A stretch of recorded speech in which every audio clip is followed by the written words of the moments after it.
আসলে আমাদের এখানে শিল্পী সমিতির নিয়ম ছিল প্রতি মাসে একটা করে মিলাদ দেওয়ার, যে মাসে যতজন শিল্পী মারা গেছেন তাদেরকে নিয়ে।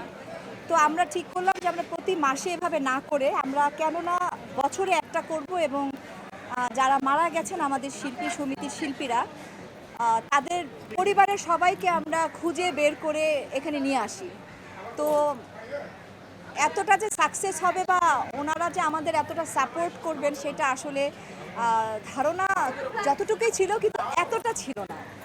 তো আমি বলবো যে আলহামদুলিল্লাহ আমরা সবাইকে আনতে পেরেছি, এবং সোহেল রানা মামা থেকে শুরু করে আহমেদ শরীফ মামা পর্যন্ত সবাই আজকে এখানে এসেছিলেন, এবং আমাদের যত শিল্পী মারা গেছেন তাদের পরিবারের অনেকেই আজকে এসেছেন।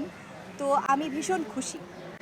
ভবিষ্যতে ধারাবাহিকতা বজায় রাখার জন্য আপনারা চেষ্টা করবেন কিনা? জি, আমাদের ইচ্ছা আছে। আমি শিল্পী সমিতিতে থাকি বা না থাকি, কিন্তু এই যে জিনিসটা আমরা শুরু করে দিয়ে গেলাম, এটা যেন আজীবন, যতদিন শিল্পী সমিতি মানে থাকবে ততদিন যেন এই নিয়মটা থাকে, এটাই আমাদের ইচ্ছা।